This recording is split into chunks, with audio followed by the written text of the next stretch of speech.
Welcome back, ladies and gentlemen, once again to the World Championship Series Jönköping, taking place here in beautiful rural Sweden. We are done with our first match. There's a lot of wonderful nature out here. It is a beautiful city to run a StarCraft tournament, and we are getting ready for another best of 3.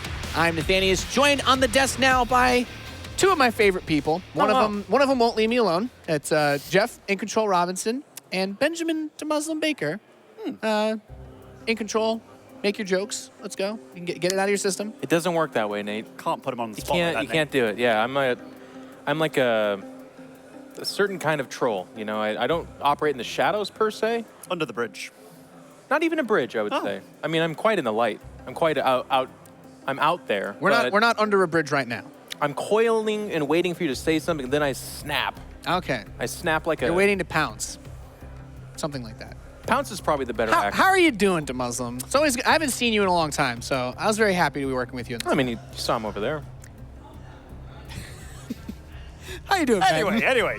Yeah, I've been doing really good. I took a little bit of time off, but coming back for this tournament after a long time off, I think this was the right tournament to come back to. There's a brand new map pool, lots of familiar faces such as you guys and the players also. But one big thing that's happened is a lot of new players are really stepping up to the limelight, really, and seeing Cyril do so well and doing so. We haven't seen him in the tournament yet, but seeing those kind of kids step it up finally, and they've quit or not quit school, but finished school now. It's very nice to see. Did you say finish school? Finish school. Oh, because he's finished. Yeah. It's a double entendre of sorts. I'm very glad to have you on the desk again in Control. Makes my job a lot more fun. They pay me the big bucks, Nate. That's right. We are getting ready for our next match. Actually, just appeared on the bottom, so just right there. This is a classic. This has to happen. Team Liquid, they're like, all right, listen, we're going to send a bunch of players to DreamHack, but at what point in time do our players face each other? And DreamHack for the last 7 years has said immediately. The earlier the better. Away. All the time. The earlier the better. Benjamin, we were talking about TvZ earlier in the first segment. We got to see the ZERG overwhelm with TLO defeating Hearthstone. Thoughts on TERRAN chances in this tournament? I mean, of the TERRAN players that have been doing really well recently, Keller's really stepped up, Mage has really stepped up, and Massa in the WCS qualifier for Valencia, he absolutely stormed through his bracket. uThermal, on the other hand, maybe 6 months to a year ago, I think he was one of the absolute pinnacles of TERRAN foreign performers. But recently, I'm not sure what exactly happened to him, maybe a few months ago. It seemed to be really affecting him. Maybe the new map pool was a bit tougher to practice on. But just in the last few weeks, he's been streaming incessantly, and he's got up to 6.9k MMR kind of thing, and he's one of the guys that can really push it to another level. So Snute's got his work cut out for him here. I thought it was an interesting thing because uThermal is one of those players that does some of the more unique strategies. Like you will see him do some sort of weird mech stuff. I know at least on his stream he'll do some of the more funny flare-ish stuff. But on these maps with the limited gas, you kind of have to play that very straight up bio style, right? Kind of. I mean, he was a battlecruiser brother along with you for quite a while, especially on some of the newer maps of the old times. But recently, 3-Rex Reaper has made quite the resurgence, if you like, and that's one of the styles that he really popularized, at least in the foreign scene. So maybe he can do something with that. I'm hearing even just proxy barracks in general, actually. Yeah, I mean, that's come back a little bit here. Even in TvT, I think that's one thing that he really thrives on, is the sense of chaos happening in games, not necessarily normal build orders, but he can bring chaos to the game, and that's where he really thrives. And I will say, it's an interesting dynamic here too, because a lot of times this gets brought up, and it was kind of funny, because back in the EG days and stuff like that too, StarCraft players don't always train with each other if they're on the same team, but Team Liquid actually does do a lot of that. They do help each other out, and they do practice quite a bit. Now, obviously, when they go into a situation like this, they don't do it very extensively because they know they're going to hit each other. That being said, though, Snute and uThermal, I'm guessing, have played a lot of games against each other, so it does become a little bit weird because both those guys aren't really going to change things up either. So it becomes a very weird matchup. Within regards to players that stick to their stars as well, Snute's one of those guys that dies by the macro, you know, he really tries what he does. It's 10 queens for defense, making sure that he can survive to Roach, Ravager, and Festa. The real question is uThermal going to be able to bring something new to the table to cut through that? And again, we don't know. Snute, he's always shown that he's very stellar once it gets to the macro game. So within regards to uThermal's battle plan, is it going to be to kind of do as much damage early on, or is he going to try and out-greed Snute? Because he plays very, very careful and not too greedy too. Yeah, it's definitely interesting to think about because uThermal is known as one of those players that will break out all sorts of different strategies. He'll play. He has good macro as well, so you just can't really know. We are ready to hear from Sue, who is in the tournament area. Do we have a lot of Terrans here, Sue? Well, of course, you guys have been talking about uThermal quite a bit, so he is sitting there right to my right. But I think that it can't be understated. Of course, we do have a lot of Terrans in Group Stage 3, but as I believe In Control mentioned earlier, Avocado 2-1's mana, so maybe we'll see even more Terrans that maybe we haven't seen as much before moving on to Group Stage 3. But for now, we're going to head to a Liquid team kill that is coming up, as everyone's been saying. It'll be Snute versus uThermal. Now, these two have faced each other many, many times before. I believe their map history is something like 47-49, so it's been really, really close every time they have faced each other. It's the IAM Shanghai champion in uThermal going up against the WCS Mexico champion in Snute. So really looking forward to seeing what kind of match is going to come through. Nathanius, back to you. Yes, uThermal. Mark Sloppy, our Dutch Terran player. As you were mentioning earlier, Sloppy. When I think about his WCS performances, I think about Reapers, I think about aggression, I think about the series he had against Neeb at IEM Shanghai last year with the non-stop pounding on the door. But Snute, well... Look at that hair glow, by the way. He just shot me in the eyes. When you think about Snute, you think about that handsome face. You know what else I noticed? The monster can pointed in the right direction. We're Those proud of EG you, Snute. days. We're proud of you. Look at Team Liquid turning around. So Snute versus uThermal, the player that, as you said, Muslim dies by the macro versus a player that will have no shame in cheesing every single game of this series if he thinks that that's what he needs to do to win. Do you see it going that way? Do you think any of these maps favor a particular Terran macro style over ZERG? Does the extra minerals on a map like Blood Boil maybe bring that back into the fold? So within regards to what maps they're actually going to play, that'll play a big part in it. But yeah, Blood Boil is one of the maps that if you are Terran and you're aggressive early on, Reaper Cheeses came back in a really, really strong way, and uThermal's got such good control, especially with the grenades, that I dare say Snute's going to insta-veto Blood Boil. Get those votes in, guys, by the way. There's no way this is a 50-50 split. There's just no way. Well, the poll's just open because the match just got announced. I'm disgusted by it, though. I don't like that it even opened up this way. But if you are in the chat, if you're one of those people that hasn't minimized, just unminimize the chat and just get your vote in. Get your vote in. It's your duty if you're watching this stream right now. We got a Brit and an American up here, and we know what happens when people don't vote. You know what I mean? So just do it. Where do you lean on this then? Who would you vote for? I don't know. I actually don't know. Help guide the Twitch chat. There's like this is the match where we gauge Snute. There's Snute that tears down tournaments and looks unbeatable, and then there's Snute that gets knocked out by other very good players. But I feel like this is the feeler out, and we'll see. We'll see. And then I'll check Twitter to really see. I think you tend to find Snute does really well, though, when the maps have been figured out, and that's when he's really, like, perfection personified. Whereas when new maps are out, that's when there's new ways to abuse, and you tend to find that the attacker has more of an advantage on new maps, just because the defender in the long term will get better. Like, eventually perfect defense happens. Okay. But, yeah, I'm even if you were edging to one, it'd be like 55-45 either way, right? Can we bring up that poll? What is it? We'll get it as a little bit more of the data comes through. We do have a little bit of time before this match is going underway as the players are getting ready, and we should get the vetoes. Oh, my God. Initial polling state that Snute. Oh, my God. At 66% over 34. I think it was that cheeky smile in the the preview. The smile. Are people even voting based on Snute? They're like looking at the records. There's a lot of people that go in on Snute when he does that, for sure. It just turned into the or I guess American Snute goes in on them, as it would be. Huh? Yeah. Both ways, I think we're in control. You know what I mean? Yeah. It takes two to tango, Nate. It does. Can I break away real quick? And I just want this is a complete aside, and I know there's actually an observer for these matches, and his name is Turd Zergler, which is one of the best puns I've heard in a very long time. Thank you for that. Cattle Bruiser. Cattle Bruiser is the last time I heard. Cattle Bruiser is a good one. Cattle Bruiser. That was an incredible pun. Is a good one. And of course, we have the head-to-head up here.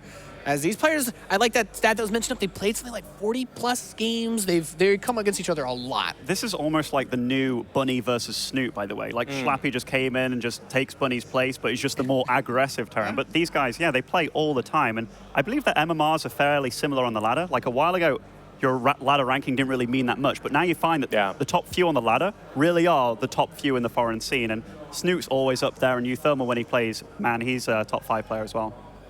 Yeah, I think you, DeMuslim, probably, well, you're obviously a much better player than me, but you're probably the best like TERRAN expert that we're going to have here to get these kind of insights. If you are uThermal, is Blood Boil the map that you want to play? Is there a map that you don't want to play versus ZERG? There's a few, but within regards to what map would I love to play, it would be Blood Boil, especially if I have as good macro as uThermal. But I dare say Snute knows uThermal probably better than I do. I'd insta-veto Blood Boil. I'd probably get rid of Proxima as well, actually. Okay, well, we do have the maps actually pulled up. uThermal has vetoed Proxima Station and Blood Boil. So, does that strike you as a little bit surprising that uThermal vetoes Blood Boil in that case? And it's definitely that way around. Because if so, yeah, massively surprised, because that is one of the best Reaper maps in the pool. And those back rocks in the back base of the ZERG, you can hop between all 3 bases practically, making it very difficult to defend. He picked Abyssal Reef. Do you think that's a better pick for him, or does that say something about the way that he wants to play this series? That is considered one of the most balanced maps in the pool. So if he did pick that, just strikes confidence.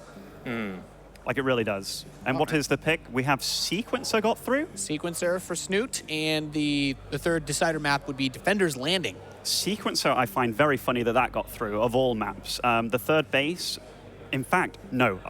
I've watched uThermal stream quite a bit. He has quite the build for that map, which I don't want to give too much away, but it revolves around the 2-1-1, but with a very, very greedy third. So you think it's possible that has something to do with him vetoing the map that like maybe would have made sense in a different way? He's kind of like baiting Snute into picking this? Well, maybe because things are so obvious, you go against what isn't obvious. Maybe he had certain maps planned out to practice on. Yeah, and I mean, they are teammates. If he knows Snute's really bad on Blood Boil, hey, I'll veto that for you. You get to play your next favorite map kind of thing. But again, I don't know what actually happens. Maybe Mark really hates that map. Maybe he just doesn't feel like playing that map today. Who knows? You put a lot of strategy and thoughts into your map vetoes when you play on ladder, right, in Control? I don't veto any maps. Wow. It's a tournament, so you'd have to get rid of at least a few here. Oh, absolutely. That is, it's unavoidable. What I always find funny is there's all of this at play, which is kind of crazy. There is the like, are they playing mind games, or are they just literally picking the maps they feel most comfortable at? There is the build order stuff too, like Ben was talking about. Sometimes people are like, no, I got a sick build for this map. I don't know. I would almost shy away from that on this, though, because if he does have a sick build, then Snute knows about it. The other thing that doesn't get said a lot, though, is StarCraft players these days, by the way, are some of the sickest sleuths of each other you've ever seen in your life. They spend so much time looking up the other guys' accounts and seeing their build orders that it's actually a real thing, by the way.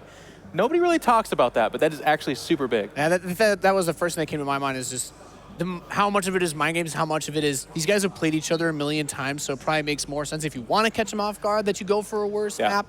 The poll just came back in, still very heavily favored voting towards Snute. Snute's got a lot of fans out there in our audience online. Yeah, and Schlappy doesn't. Schlappy. You know, there's only so many TERRAN players, but I think that Snute charm appeals to everybody. That's the deciding. He swings the Protoss vote. It does. He also was the more recent champion of the two. I mean, Schlappy's win was quite a while ago against Neeb in a totally different patch and stuff. Whereas, in fact, the Mexico win for Snute, it was Mexico, right? Yeah. That was much more recent. So maybe current form. And also, how often do you really see players outside of the WCS tournaments? Like, I didn't see uThermal for quite some time. I only know he started practicing recently because I started running into him on the ladder. It's a name that doesn't pop up quite as much unless you're browsing the Twitch directory, of course, as being a pretty good TERRAN streamer in uThermal. But I guess that also kind of comes into what maybe Snute's expecting of this match. Although I feel like you can't really predict what a player like uThermal will do because he does so often swing between the heavy aggression and the macro. Are we back on that? We have a few more minutes to go before we get into this game, Jeff. It could go either way, man. It really could. You know, mind games, just such. One way or the other. Maps are a factor for sure. And regardless of them being Team Liquid teammates, it's almost sad to see them match so early on, given that when I think of top Terrans in the foreign scene, uThermal's definitely up there, and Snute, you know, he's been a household name in the foreign scene for such a long time. Okay, so then I'll put it this way, as that one extra percent he won back. Yeah. Do we see uThermal as the possible to be the furthest TERRAN to go in this tournament? Absolutely not. That's one of the most strong things. You're going to shoot that down immediately. I have to ask. If I could, if there's a way to say it harder and faster and stronger, I would. So you're sticking on the special train? Special or Kalizer, absolutely. Massa as well. And Massa. Massa's a good performer. There's always that thing where it's like, well, he doesn't have that much experience. Actually, what Massa does is qualify for tournaments and then surprisingly do well every time. to the point where it's like, maybe he shouldn't be a surprise anymore. But yeah, he's really good. All right. As we get ready to go into this game, of course, big thanks to everybody tuning in online. Hopefully you guys have been enjoying getting in those tweets. As the hashtag WCS setting up at StarCraft on Twitter, letting us know what you guys are thinking of the games so far. Pretty good matches to start things off with this early in the bracket. The Hearthstone TLO game, I think, for like the first game of day one of DreamHack is pretty good. Usually you get these extremely one-sided matchups that happen in these group stages, but I think we have some worse matches scheduled for later. So we'll definitely come back around to that, just to mix it up for the audience, I think. Yeah. All right, so while we get this match prepared, we are going to take another look at that excellent piece we showed earlier of the players getting ready and preparing for this tournament. StarCraft tournament at DreamHack. And they're being weird. We all know each other, and I think we're quite friendly. Obviously, it's a competition, so you know we're fighting for money and fame, let's say. But behind the game, we're all good friends. I've been here a few times, and especially Jönköping is such a nice city. It's a little bit quiet, and there's a nice environment around, so I really like coming back here. No, this is my first time to Sweden. I'm not used to this many hours of daytime. I've seen and been to a lot of tournaments, and I'm just used to like a lot of these people. So I don't know. We're all good chums here in StarCraft. No one really hates each other, at least not violently. Well, last time I was at DreamHack, it was Austin, and I took second place, so I'm excited to be back again, fighting for the top spots. Everybody coming here is aiming for the win. I mean, second place is still good, but I want more. Hey guys, this is Mix and welcome to WCS Jönköping 2017. Currently, the players are busy practicing and warming up behind me, as only one of them will be walking away as champion at the end of the weekend.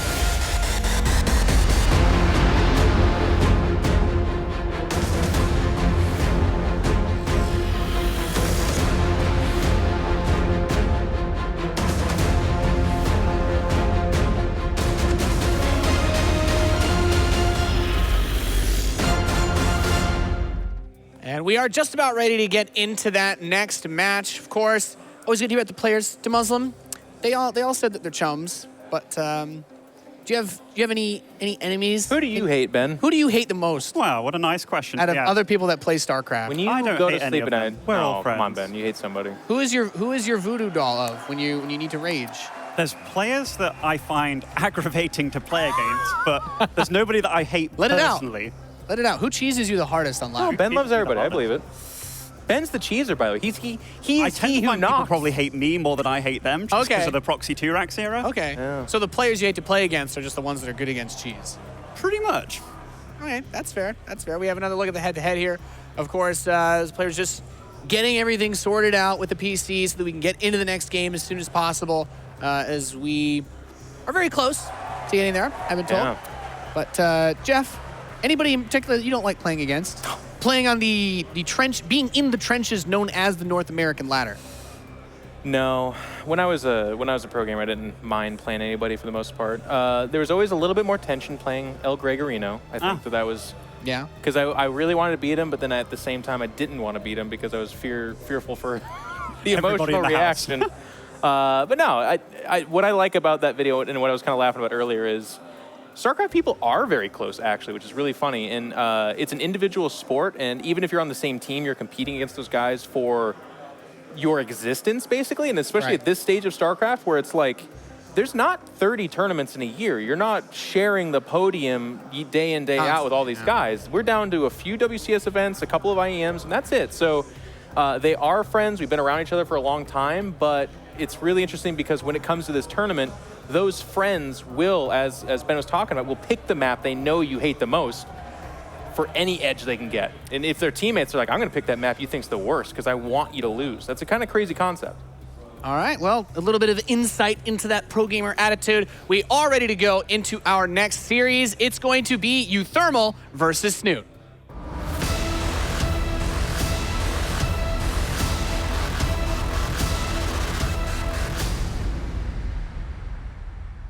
All right, TvZ coming up here. My favorite matchup in the game, and one of my favorite people in the whole world, Pig, alongside me. I'm Maynard. We've got our next best of 3 here on WCS Jönköping, our second stop at the WCS Circuit for the finals. How do you feel about this one here? This one's a bit of a rivalry. Oh yeah, teammates, they go back a long ways, and it is going to be a very, very tight match. Of course, spawning into sequencer for our first match, spawning in the bottom left-hand side, the red ZERG player representing Team Liquid, it is Snute.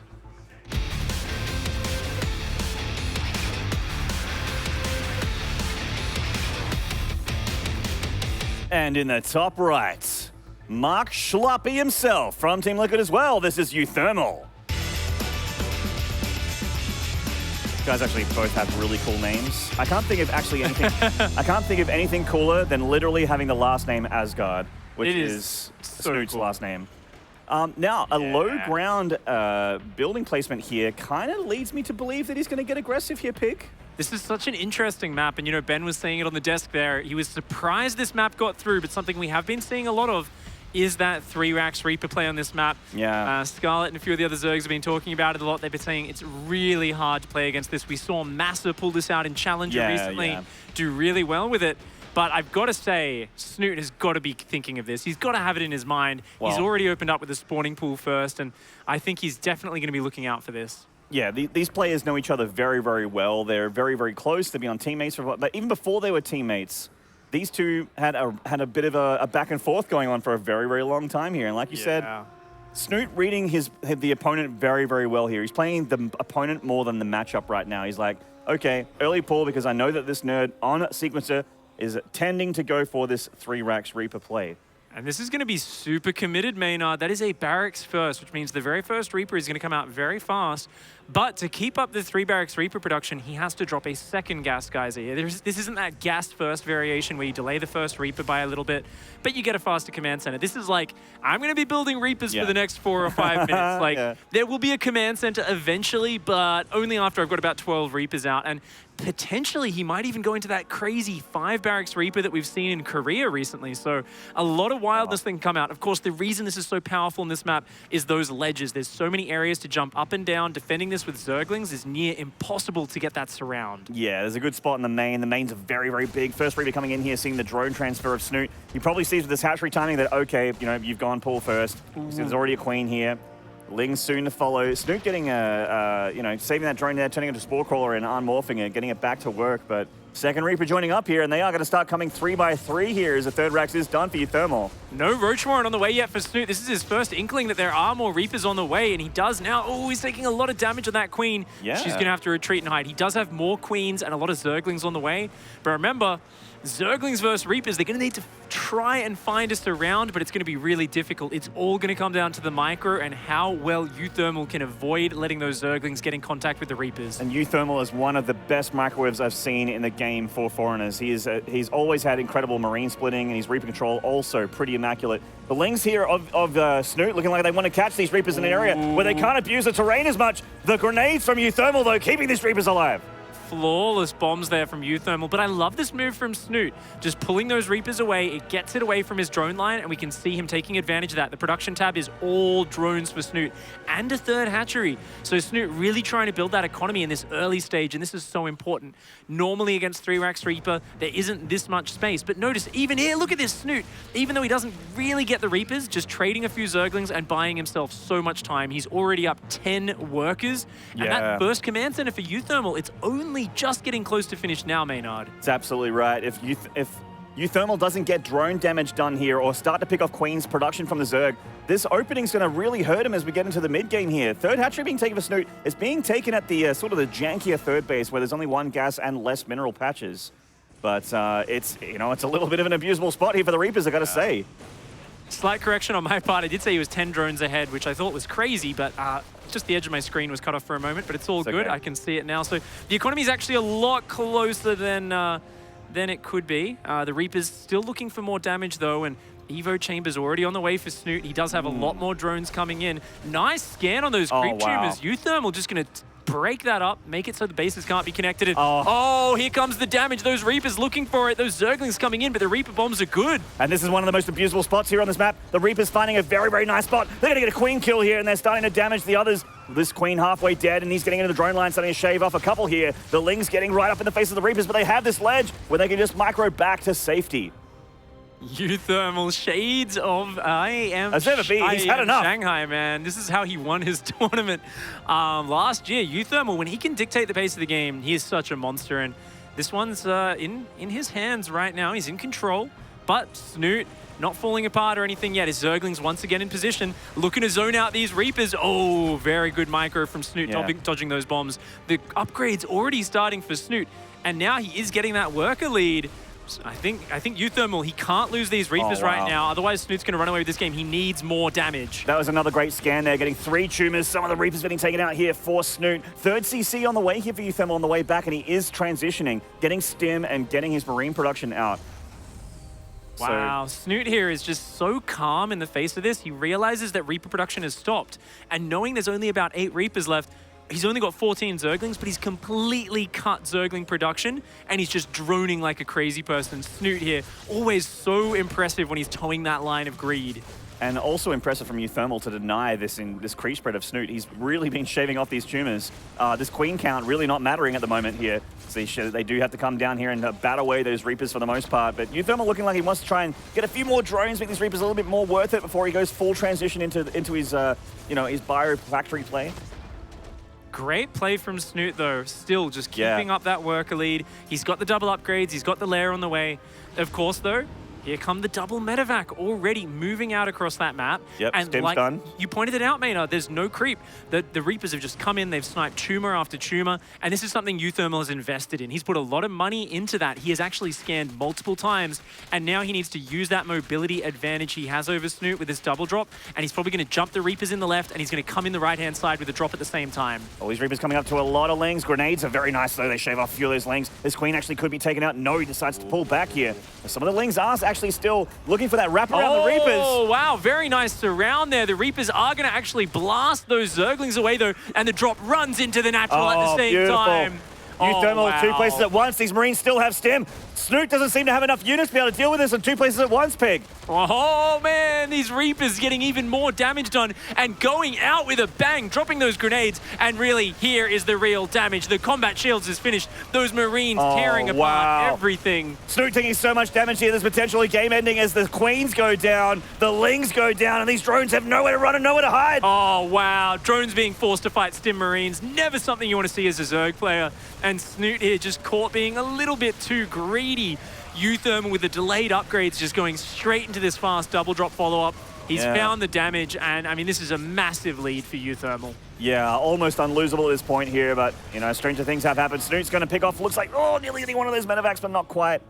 And he is going to bat this back and survive, but, I mean, survive in inverted commas, Pig. He's taking so much damage. uThermal now with a huge worker lead, 64 versus 51. He's got 3 CCs. And he is just doing more and more damage. The drop is still alive, and he has a big follow-up, by the way, here. A huge reinforcement from uThermal, moving through the middle of sequencer. Yeah, this has been great play from uThermal, and really, I thought Snute had done such a good job of defending everything. But at the end of it, I mean, uThermal, he was not missing a beat with his macro. I haven't seen his minerals above 400 this entire game. He's just constantly building those units, harassing. And once he can hit you in 2 places at once, it becomes very difficult as the Zerg player to defend that. Snute just was not prepared, didn't spot that drop coming in the right.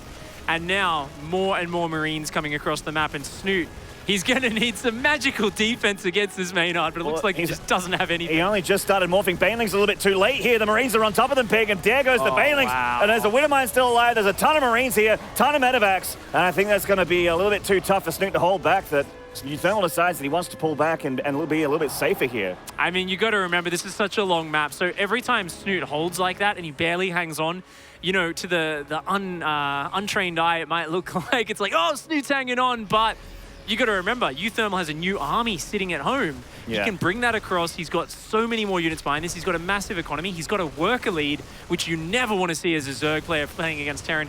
And he has the slight, even upgrades as well. So these Marines here just getting more and more good trades off. Does lose 1 medevac, but the creep is still just stuck in this corner of the map. Snute doesn't have any breathing room to drone on up. He is way down. He's in big trouble. And I don't even know if he hasn't many Banelings either. He just has a handful here. The Widowmines are being placed very split here. Looks like one, actually very nice bait there from Snute to get a few of those mine shots off. The Marines on the edge of the creep. They're not overcommitting. They're pre-split here for uThermal. He's going straight for that 4th hatchery at the top here. Wow, great positioning from uThermal. Does snipe down one Baneling. The second Baneling connects on that left-hand side, but the reinforce from the right closes in. More and more Widow Mines coming forward. A Trader Mine does shoot the Medivacs there, but it's not enough. Snute rolling in with 4 or 5 Banelings. It doesn't find the damage. GG, well played, uThermal, with a brilliant game 1 there on Sequencer. It's a very large map, like you said. It's a long distance from one base to the other, which is normally a nice thing for ZERG, but that 3 Racks Reaper opening really managed to work out there for uThermal in the end. Like Snute, he's a greedy boy. We know him, we love him for it. Oh yeah. But it actually hurt him a fair bit in that game when that double Medivac stim drop happens. You know, it's one of the hardest things, Maynard, when you're facing Reapers jumping into your base from multiple sides, clearing your creep. You're constantly skirmishing. It's one of the hardest things as a pro player to actually assess where you are in the game. Are you ahead or are you behind? Because there's been so many small fights where you might win one fight, lose the next, then win the next one. And at the end of that, it's very hard to judge as the ZERG player, where do I stop droning as Snute? Where do I choose to start investing in that units and defense? And it looked like Snute just went a little bit too greedy, going right up to 60 drones. Yeah. He had the double upgrades started much faster. And if he just had maybe 20 more Zerglings, a few Banelings mixed in, he very easily could have defended the Reapers with, say, the Queens on the left, the Lingbane on the right. And suddenly he's in a great position because he says, I've deflected your pressure. It's a big map. It's going to take you a long time to get across here. I've weathered that early game storm. Now I'm in a good position. But uThermal, hey, he kept up the pressure. Snute clearly misjudged his position in the game just that little bit, and uThermal was absolutely unforgiving.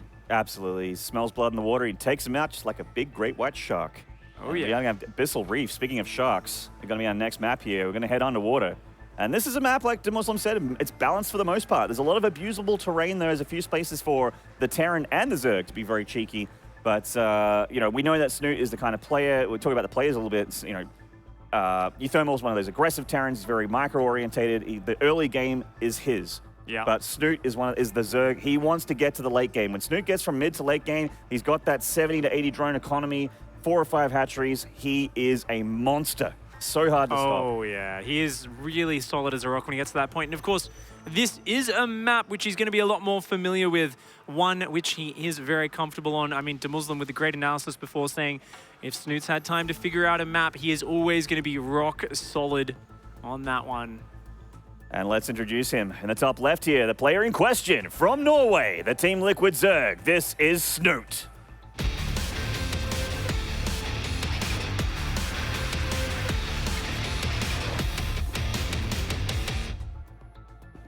And spawning down here in the bottom right-hand side, his teammate and opponent. Representing Team Liquid, it is uThermal. And you accurate, sharp-eyed viewers at home may realize there's a few less SCVs on the mineral line than you usually see. This because they're up here, and they're going to be making a proxy. Oh, a blast from the past here. And I'm pretty sure we're going to be seeing just Marines out of this. We'll have to wait and see, but yeah, it looks like it probably will be that as no gas has been taken. Oh man, this is really just your old school Marine bunker SCV rush.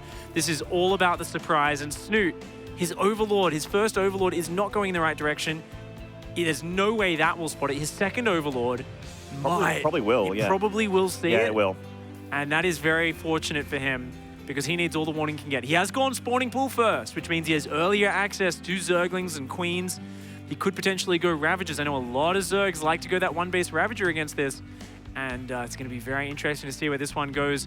I imagine with this, it's a bit more non-committal than those 3 or 4 barracks Marine rushes. It's all about trying to get a bunker up, trying to cancel the hatch, and just going into your factory units, your Hellions, your Banshees, your expansion from there. So that Overlord, it's going to see it, Maynard. It is absolutely going to see it. That second Overlord sees the top of that first barracks, the second one just tucked underneath it, and there's that first bunker. And Snute, maybe he wants to pull now. He knows with the barracks the proxy is happening. Not pulling anything, though. You may have to sack the space. Yeah, I mean, the big advantage of this against pool first is they don't see the bunker building. Yeah. So even though Snute sees the barracks, it might take a few seconds for him to connect the dots and say, oh, wait a second, this is that sort of rush. No Roach Warren on the way, and he does pull drones, but it's too late. The bunker's already almost finished. Oh, no, he loses so much mining time. And now realizing that the bunker's ready, Snute has to go back into the main, and what's he going to do? Is he going to go for Ravagers? Everything is so delayed for him. He's going to do it. He's going to go for a super delayed one-base Ravager. So this is is a lot weaker than it could have been for Snute if he didn't put two and two together a little bit earlier here. And uThermal is going to be in a relatively okay spot as he starts to wall off back at home in that factory. And he's going to, you know, pretty shortly do the, as I like to call it, the float of shame, where those two barracks have to go back on. You know, they're not going to be effective here forever. They're just pumping up Marines for the most part now. And I mean, if he can win the game with these Marines, then great. But eventually, Snute's going to break out. Yeah, I mean, we've seen this build pop up in the GSL a little bit recently, and it works so well against this pull first opening because Zergs, they feel so safe off this opening, but not spotting the bunker and then suddenly having it finished, it just ruins the Zergs' plan of dealing with that with drones and Zerglings. And now Snute, with such a delayed Roach Warren, he's going to be going up into those Ravages and trying to defend that way. But he's going to lose this hatchery for sure, and that is a nasty start to things for our Zerg player. Yeah, it does sting quite a bit. The bunker's just going to get repaired up here by the SCVs. Still a lot of Marines, 8 Marines at the front gates with a couple more being reinforced. And there's that starport and factory. The rest of the follow-up here back at home for uThermal. Yeah, still no command center for him. Yeah, so he's being very, very one-base right now. It looks like he just wants to try and end this game very quickly here and not take the safer approach to go for, you know, the economy. Is that a 4th bunker, Maynard? I think it is. Okay, uThermal's like, you are never getting that expansion. I am just going to keep building bunkers. And I think he's going to go straight into Banshees behind this. We often see Banshees and Siege Tanks together. We saw Maru do this sort of build against, can't remember who it was, but he did against a really good Zerg player recently in GSL. And he did this really cool Banshee push afterwards. It's just so hard for a Zerg on one base to defend cloaked Banshees. You can't really afford those things like Spores and Overseers that you need. Yeah. And it just completely destroys the ability for a Ravager counterattack to do anything. Yeah. So Snute's going to invest all this money in these Ravagers. And then the Banshee just says, yeah, well, now you've just got to keep them at home and defend. You're not going to get any counterattack damage with that. Biles here actually nearly killing that SCV, just repairing these bunkers. And Snute feels like he wants to bust out right now. The Roaches being the tank at the front, the meat shield for these Ravagers. And he is starting to shave off these bunkers here. Yeah, he's losing a few Roaches here. Nice Ravager morph there to save it. Of course, the Ravager Cocoons have 5 armor, so they only take 1 damage a shot from those Marines. So a great way to save those low hit point Roaches. And of course, when they pop out, they are fully regenerated. And he's going to hunt down those Marines on the left while moving out on the right. And still more Marines building here for uThermal. I think uThermal really wanted to follow this up with a 1-base Marine tank Banshee push. So I think he's actually a little bit annoyed that he has to lift these barracks up. Yeah, he's just going to land them and keep building Marines. Yeah, uThermal just wants to keep putting the hurt on here. The tank and the Banshee on the way, and the Banshee is such a hard thing for Snute to deal with. He can't be out on the map. This is really tough for Snute right now. He needs to get some more done with these Roaches and Ravages. This Banshee picking away at him. uThermal has that worker advantage, of course. It is 1 base versus 1 base here at the 5:30 mark. Yeah, shout out to 2011 for games like this. This is, ooh. Yeah, she actually nearly got Biled there, but does show off the cloak, and the Spore's not quite done yet. If that Queen goes down, that's actually massive because you're going to be using these Banshees in the push later. It's very important for the Queen count to get up to be able to defend the follow-up push. That's right. Emil's disgusted. He's had enough of this game. We've got the Marines shaving off the Lings here. This is so bad, losing these Ravagers, because you need Ravagers up to stop the tank push. Otherwise, when 2 or 3 tanks come, if you can't corrosive bile those down instantly, you just get overwhelmed. And it looks like even the Marines and Banshees on their own are pretty much doing the job. This is insane. Absolutely. The ground forces for Snute have just been whittled down to these 2 Queens. And this hatchery is actually in trouble again. Snute here not having a good start here to this match. Already down a game, and it's looking like his second map is in jeopardy. Of course, uThermal only needs to win this map, and he will be going through the siege tank here, not even sieging up, just staying out of tank mode. And there's a second one behind it. The tanks are really, really low here. Looks like they did engage a few units out in the middle of the map, but they're still alive. It's the thing that's going to hurt Snute a little bit. Spore getting the detection there. The 1 Banshee does get picked off, but there is still just enough here from uThermal to seal this deal by the looks of things. GG, and he takes a swift 2-0 victory over his teammate Snute. This is uThermal. When he is on fire, he knows exactly what attacks to take advantage of his opponents.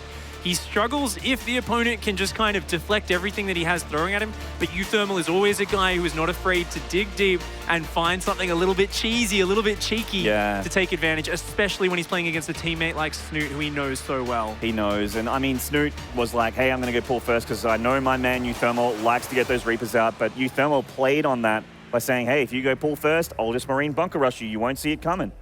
Even with the Overlord scouting, the bunker was in a lovely spot. He managed to get it up. The drone pull was too late, and it just snowballed for uThermal from there. But looks like we're ready for our interview with the winner. Let's take it away, Sue.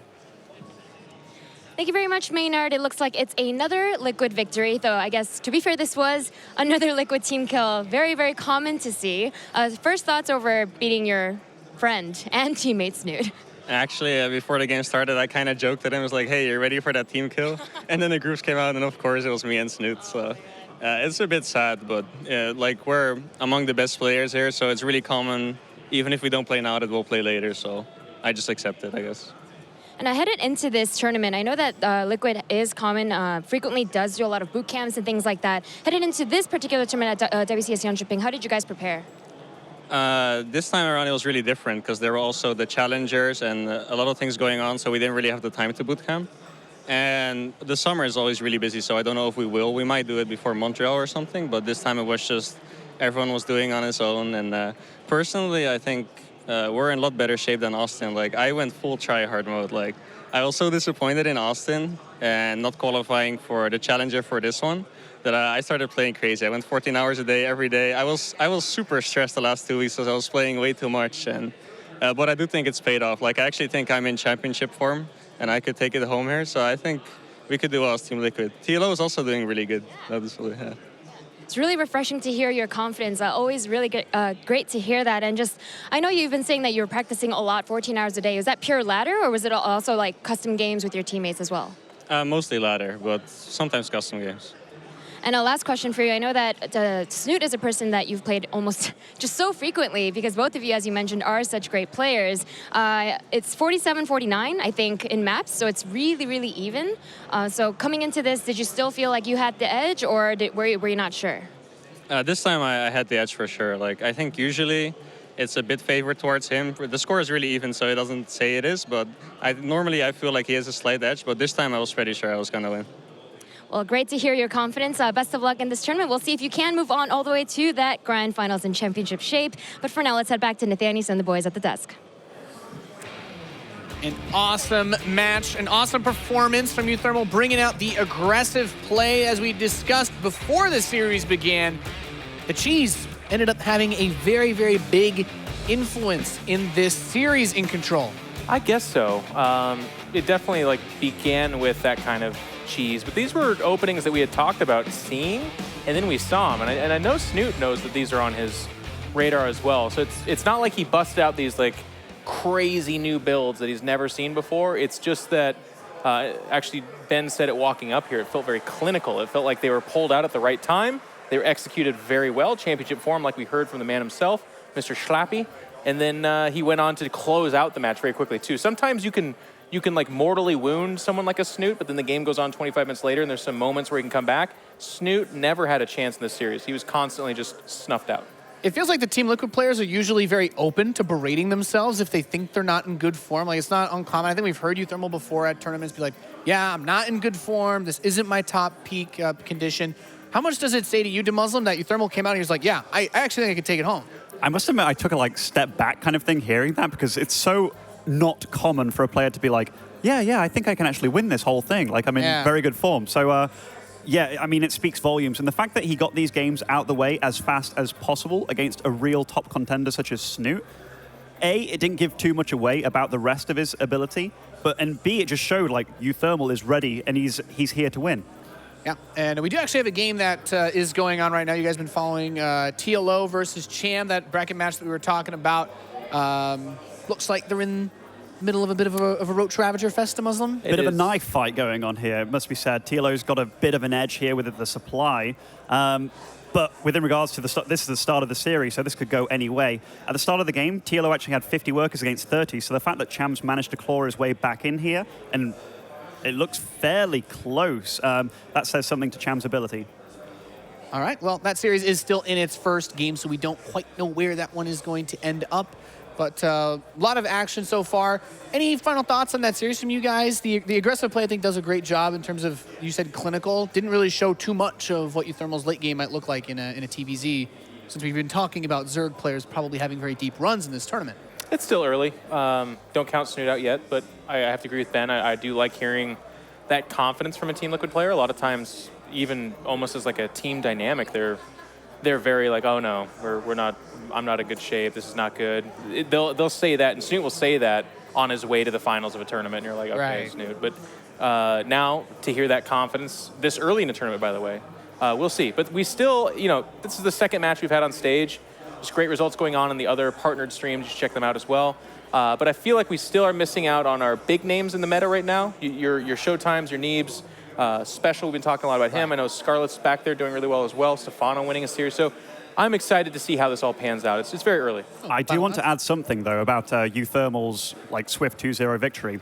StarCraft goes in phases of styles that suit you and really fit you. And the fact that 3-Rex Reaper / 5-Rex Reaper just came back into fashion, and we saw Innovation doing that 2-Rex proxy build against certain players, these are styles that fit so well with uThermal. And the fact that he has been practicing non-stop for the last 2 weeks, as he said in his interview, that really speaks to me that maybe the new styles that are getting more popular now, especially with the new maps, it just works with him. And maybe he enjoys the game that much more. And I really feel that you perform much better when you're truly loving what you're doing. So, yeah, I think uThermal, this could potentially be one of his tournaments. He's playing a style he loves, and he's doing very well with it. We do have our next match set up. It will be Mana versus Avocado.